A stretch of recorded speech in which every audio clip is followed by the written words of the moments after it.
The fabulously wealthy and powerful Khmer Empire, also known as the Angkor Empire, was based out of the territory which is now modern-day Cambodia. The Khmer, correctly pronounced Khmer, or Khmer in English, are an ancient people whose culture became heavily Indianized in the region's prehistory. The land they inhabited lay at the midpoint of the maritime trade route between India and China. Over the centuries of contact with Indian merchants, both Hinduism and Buddhism became widespread throughout the whole of Southeast Asia and largely, but not completely, replaced the earlier shamanistic practices there. While Hinduism became the dominant religion of mainland Southeast Asia's ruling class, Buddhism generally became more popular with the common people. Additionally, Indian culture and language combined with the Khmer society, which developed into a unique cultural amalgamation. The first major state in the region was Funan, which was likely a loose confederation of city-states. Very little is known about the Funan, other than a few surviving inscriptions and a handful of mentions in Chinese records. According to the Chinese, one of the Funan's vassals was Chenla, a Khmer state. They overthrew the Funan and established themselves at the head of a new confederation of city-states. The Chenla Empire was prone to infighting and broke up into two competing factions the Chinese called the Land and the Water Chenla. Some modern scholars believe this is an overgeneralization, and that the Chenla broke down into many more smaller factions that all competed and warred on each other. Whatever the case may be, the disunity among the Chenla, particularly the Water Chenla, made them easy prey. Pirates from the south took advantage of the situation and poured into the Mekong Delta, raiding, looting, and seizing control of cities. The two thalassocratic imperial powers of the south, the Shailendra dynasty of Java and the Srivijaya of Sumatra, both sought to impose their control over the Chenla. During this same period, it is believed the Cham people of the central south coast of what is now Vietnam also raided and occupied former Chenla territory. It was during this chaotic time that a minor lord began uniting the squabbling Khmer principalities under his authority. This enabled him to drive out all of the foreign invaders. In the year 802, he was proclaimed a god king, after an ancient Hindu ceremony was performed. Afterwards, all of the major and minor independent lords and chieftains fell in line and swore fealty to him. Although he was the first leader of a new empire, he took the name Jayavarman II. Jayavarman I had ruled more than a century beforehand, and was the last ruler of the unified Chenla Empire.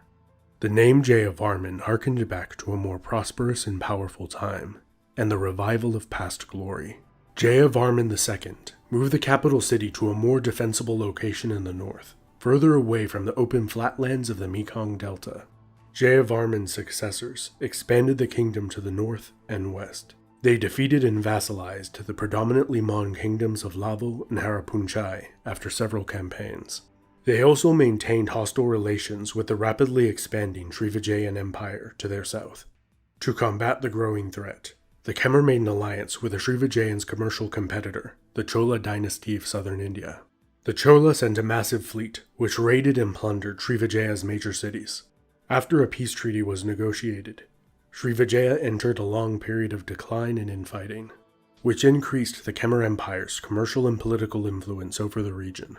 The Cham people of the Kingdom of Champa to the east were the empire's oldest foe, with whom they fought many wars, most of them being largely inconclusive.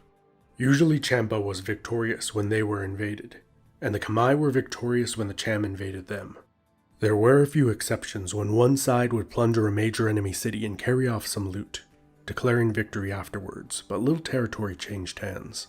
In a rare example of the two cooperating, they collaborated with the Chinese Song Dynasty Empire to invade Dai Viet.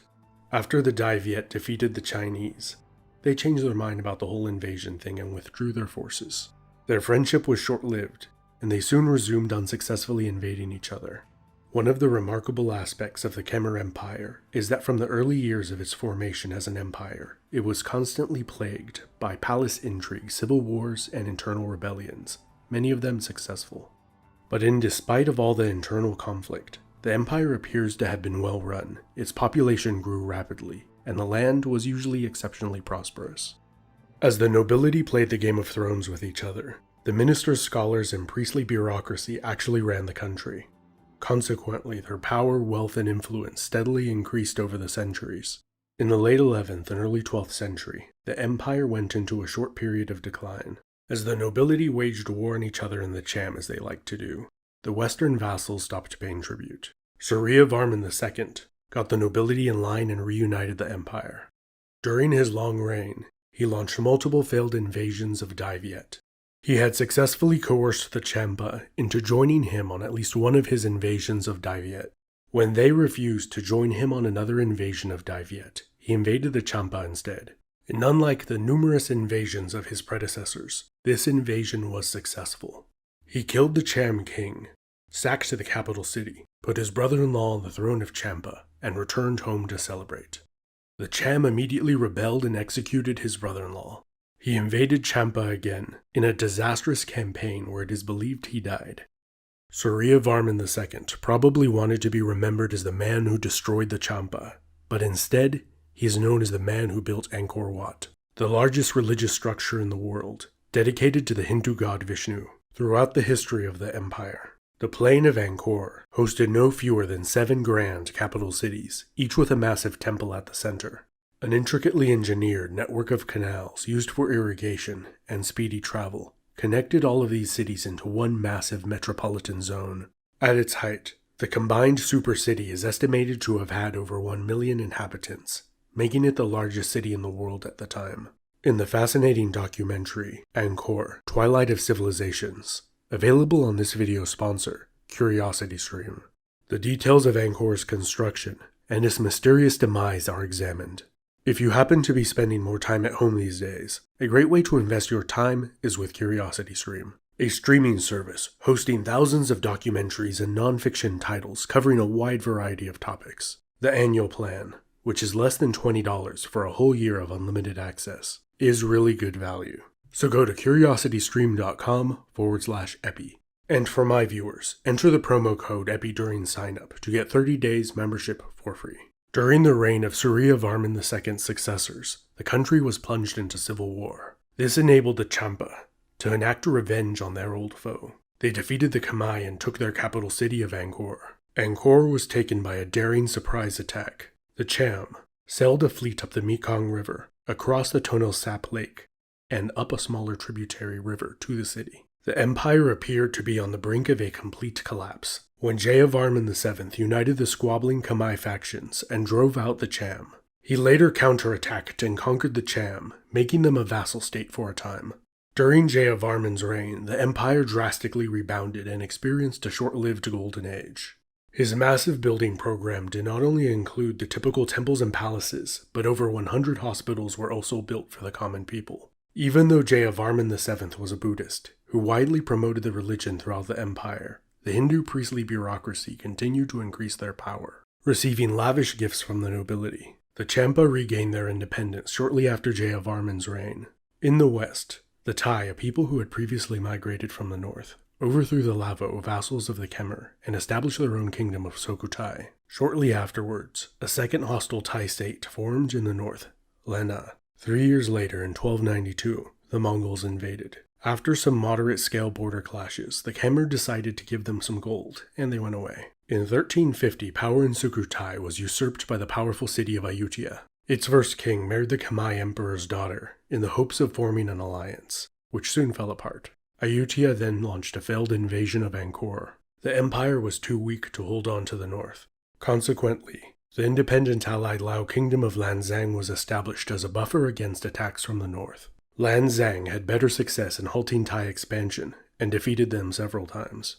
During the last century of the Angkor Empire's existence, building projects ceased, and there are no surviving historical records from this period. The last 2 written mentions of their kingdom was in 1393. The Thai of Ayutthaya launched a successful campaign against the Khmer, and again in 1431. Sometime shortly afterwards, the city was abandoned and reclaimed by the jungle. Up until recently, it was thought that the Thai campaign of 1431 sacked the city, causing its abandonment. Archaeologists at the site have determined that there is no conclusive evidence of such an event having taken place. Increasingly, environmental factors such as widespread deforestation, soil erosion, and particularly severe monsoon seasons are believed to have likely played an influential, if not dominant, role in the abandonment of the city. The last Khmer emperor was also the first king of Cambodia. He led a demoralized band of refugees from a once mighty capital city to begin building a new capital city, only to have it destroyed by floods 3 years after its construction began. Envoys were sent to the Chinese Ming Emperor requesting aid, but none was received. The Kingdom of Cambodia was a diminished remnant of its former self, but it survived. Its monarchy survived many invasions and occupations, until 1970, when the monarchy was overthrown by the military. A long, tragic, and violent period ensued, where a large portion of the country was slaughtered. After transitioning through many different governments, a constitutional monarchy was re-established in 1993. This has been Epimetheus. Thank you so much for watching.